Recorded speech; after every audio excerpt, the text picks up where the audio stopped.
This is one of those intense desserts that's technically breakfast, but I'll get to that. I'm just more of a savory person than a sweets person. I mean, I'm not into desserts, especially all those viral desserts. They're too sweet, too syrupy, too rich, just too much. But every now and then, I need a sweet that clicks with me. It's balanced, it's fresh, it ends your meal with the perfect finish without pushing you over the cliff. This trail is about the unexpected sweets I never expected to crave until I did. And if you want to know why it's justified to have breakfast for dessert, not that we needed to justify it, stick around till the end and I'll show you something that will give you an extra reason to do just that.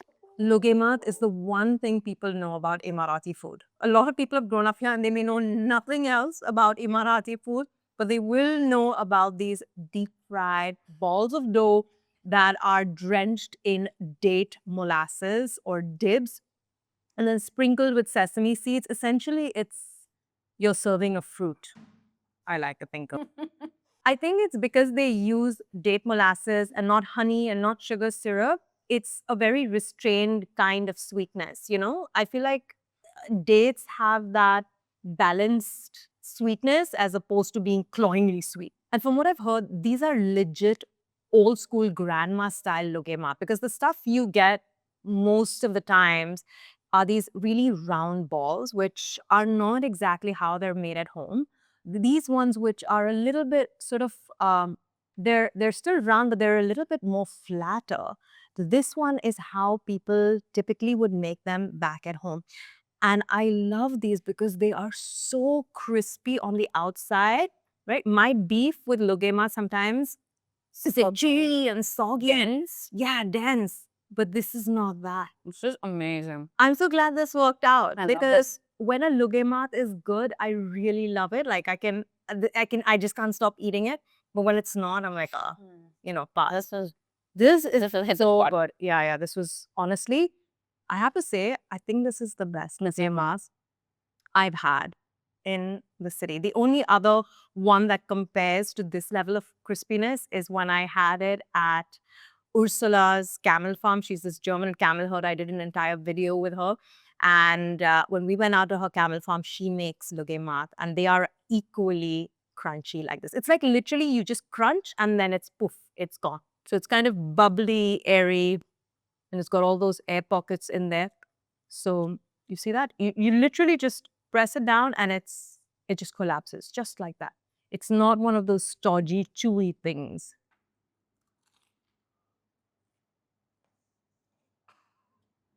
Oh, wow. There we go. I just found out why these are so old school and why they're so good. The guy here told me that this is run obviously by an Emirati owner and they've learned the recipes from the house. So everything they make here is literally, these are recipes that have come from that Emirati house. And that's why it's super traditional. You have a lot of these public kitchen style places all over the city. It's actually like, they're shabi kitchens, which means they're traditional kitchens, but they get mistranslated to the word public kitchen. So you might see these signs when you're driving around Dubai, which say public kitchens. And those are places that serve, they cook traditional Emirati food and they serve all of the traditional stuff, but usually they don't have a dine-in area. You just kind of buy your food in big bulk quantities. They're kind of like catering houses, and then you take it away for a big gathering or a party or something like that. Like, I like that you can just get one small Lugaimat plate, because honestly, if we got the big plate, there would be no problem finishing it. It's true. And yeah, that is not the kind of sin I want to commit today. Not at that level. I would have corrected you if you said, we wouldn't have finished it. No, we would have. So we're gonna hit the next spot. But before we do, if you are enjoying the sweet stuff, make sure that you hit like on this video. Make sure you subscribe and click the bell because you'll never miss another episode. I'm gonna take a little bit of a detour and step into Iranian Sweets Palace. I know that Iranian and Arab, not the same thing, completely different genres, different cultures. But Iranian Sweets Palace has been around since 1986. It is one of the oldest sweet shops in Dubai. And I think it would be a crime to not include them in this roundup.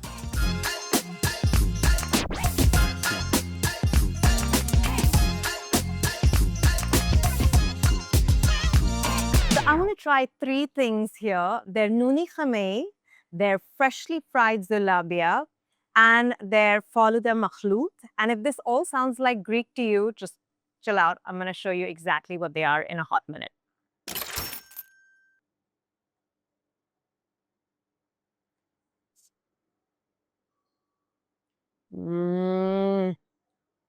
That cream on the inside is spiked with rose water. So it has this really lovely perfumey aroma going on in there. And it's actually really, really light. And what I hear is that all of the cream, the milk for that comes in from Iran. Mm, The owner is very particular. And this is what this place is known for, these nooni khameh.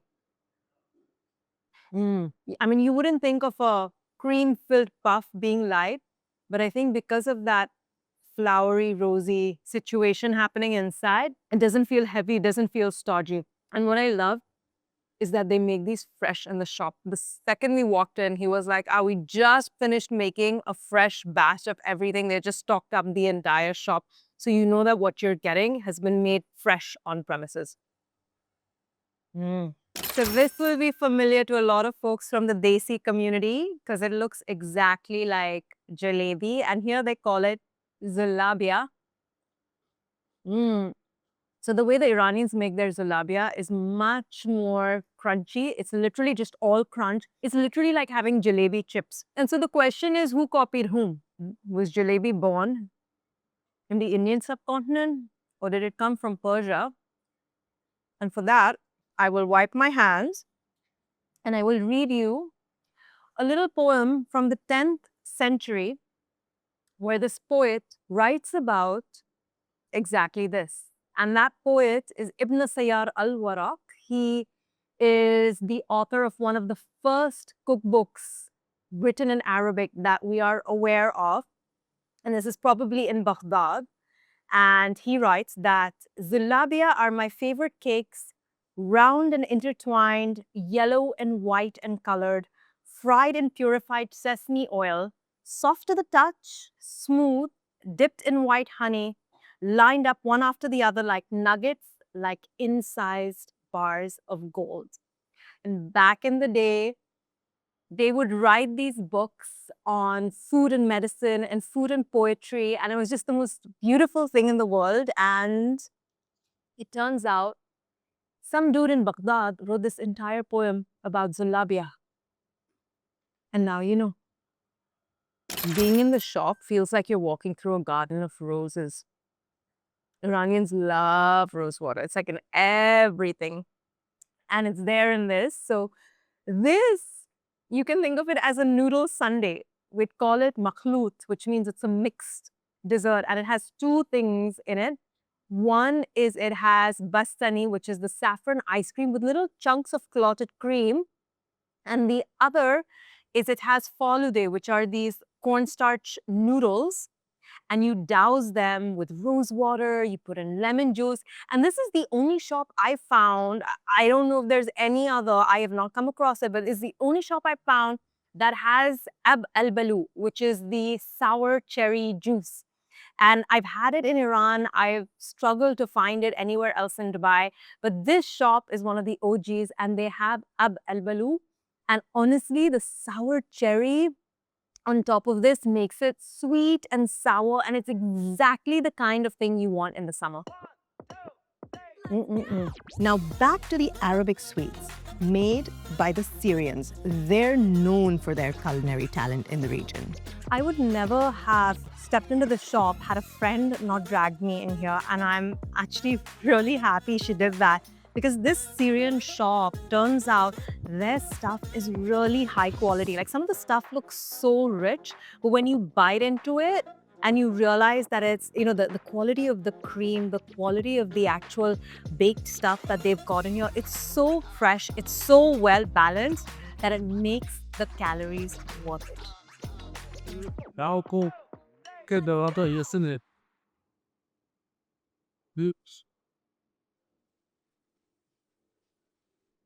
Oh my God.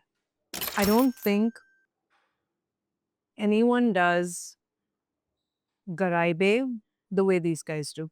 I've had this in other places, but this one is exquisite. You can taste the butter the instant it enters your mouth, and it is the most delicate, crumbly pastry. Typically, garaibeh on its own is a shortbread cookie, so it's very buttery, it's very crumbly, it's quite rich. And this version has the outside as a garaibeh cookie, but then on the inside, it's filled with ashda, which is essentially fresh clotted cream. And this version is honestly, it's exceptional. It's not super sweet, but it's rich, it's buttery, it's decadent, and you don't want to be sharing one of these with anyone. Just get your entire little pyramid to yourself and then go.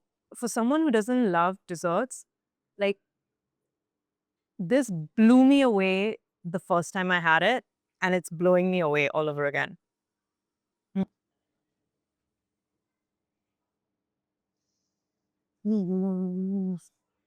Right? This is so good. This is honestly, I have everything on my mouth out of it. This is so, so good. To the lady who introduced this to me, Aisham, who's from Turkey, honey, if you are watching this, I will be forever grateful to you because this one is just, this is the dessert, this is the sweet that converts the haters. This one, this specific one right now. Look at how that cream is oozing out.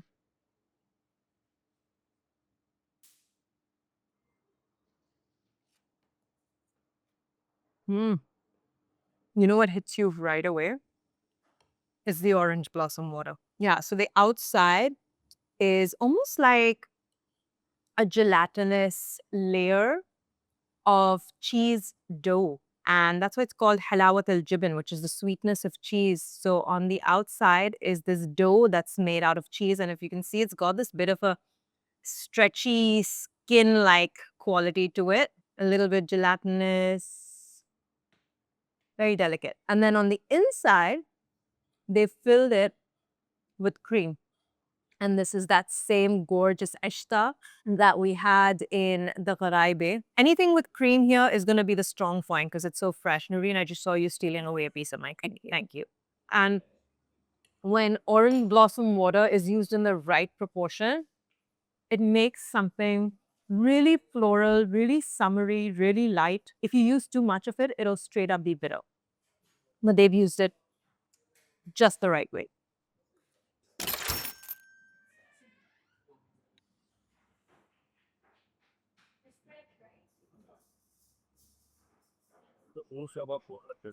You know what's interesting is we had to wait a good 5 minutes before we could start eating this because the shop was just so noisy we couldn't film.